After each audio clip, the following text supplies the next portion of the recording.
Hey everybody, and welcome back to the channel for another Gig Talk episode. This is going to be episode number 22. So we've done a lot of these here on the channel. I'm hoping you guys still like these. I can tell by the analytics, again, comments and likes, that people are getting into the series and getting something out of it, which is really important. Now, before I actually have to go load in, play a show, I just got 2 sets tonight, so it should be pretty easy and laid back.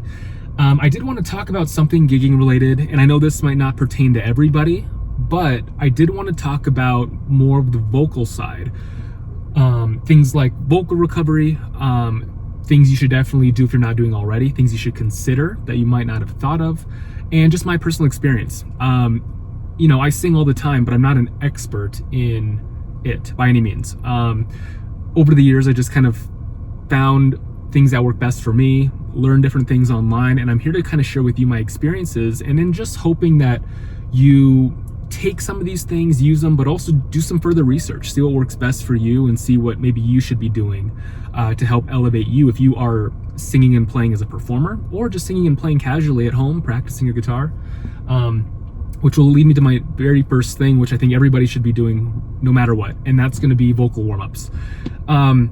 It doesn't have to be anything crazy. It doesn't have to be, you know, obviously, you know, a 30-minute thing every single day, but even like finding a YouTube video where you can do a 5 to 10 minute vocal warm-up is going to be obviously super beneficial.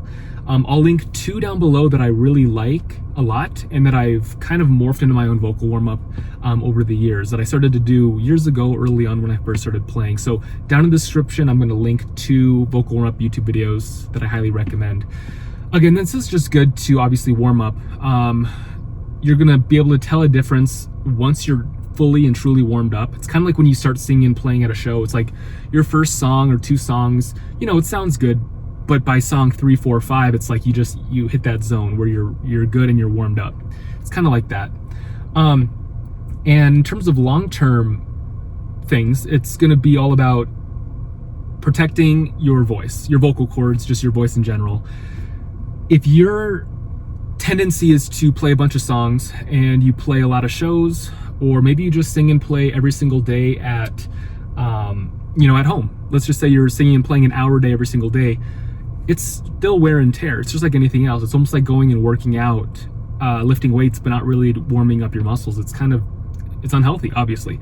So I highly recommend a really good warm up. If you are doing, say a show and you're playing for 2 hours, 3 hours plus, I would even encourage you, let's do a cool down. And there's different videos you can find online about that as well, but it's a way to kind of cool down the vocals as well, the vocal cords, and to keep that in check and keep that healthy. Now, a couple things that I recommend outside of that, I know that's kind of obvious, but if you're not doing that, I highly recommend you do. Outside of that realm, things that I like to do personally, one is every day, no matter what, but especially on show days, I like to stay really hydrated. I always have water with me. I always have tea or water. Warm tea is great with honey. That's just something that I sip on throughout the night, and I really hydrate up to the show. And even the day before, I just make sure I'm super hydrated. And that's just gonna be good for, obviously, vocal health. You're gonna be able to tell a difference. If you're really dry, again, that's not doing anybody any favors. So I highly recommend that. Another thing that I've mentioned in other Gig Talk episodes as well, that I personally use, is cough drops all the time.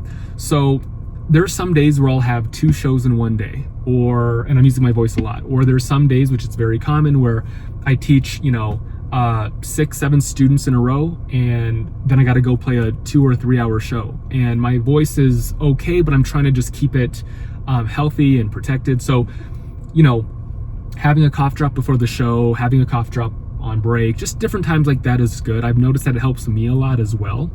And it's just something I would heavily consider too. Now, I'm going to give you some information that I find a lot of people might not know or consider or think about when it comes to really playing and singing live. And that's going to be, obviously, when you play live between set breaks is usually when performers like to go to the bar and use up their tab and get drinks and eat food and all that kind of stuff. I don't think that's a good idea. Here's why. If you drink alcohol and then go play a show after your 10-15 minute break and you're just drinking alcohol, it's like you're really going to dry out your mouth, your throat. It's not going to feel very good. You know, if you're just in a band and you're just playing guitar, I'm sure you'll be fine. But if you're singing, obviously vocally, that's not a good idea. I also personally, I don't eat between sets. I think a lot of musicians do, because typically when places want me to eat, they're like, oh, you know, do you want to order food? I usually say, oh, I'll just take it home later. They're kind of surprised. So I'm sure a lot of musicians like to eat on break. I don't think that's a good idea, especially if you're eating things that are like greasy and full of cheese. I've heard that it can really make your vocal cords kind of like build up like a mucus. I know that's kind of gross, and that's not going to be good for obviously you when you're singing. So those are a couple things that you can obviously, maybe you've learned from experience before, or maybe you haven't heard of yet, but when you start playing live, if that's something you want to do, all of these tips are going to be beneficial. Again, I know not everybody wants to sing and play. Again, I know if my subscribers and supporters are here checking out this video, most of you guys do like to play and sing, I assume, because a lot of you guys comment in the comments that you get a lot out of these videos. So I'm just assuming. But I did want to share a quick Gig Talk episode about vocal health. I find that it's really important, especially as you get more into, you know, playing a lot more, playing out live a lot more, all those kind of things, just to kind of protect your vocals. You know, it's obviously important. It's what makes us musicians money. You know, if we don't have our vocals taken care of, you know, and not healthy, you know, it's going to be a detriment to everything. So I did want to make this quick before I have to go and load in and play a show, but I do want to make sure that if you guys haven't yet subscribed, if you like videos like this and you want to support the channel directly, just make sure to subscribe, and I will see you guys next time.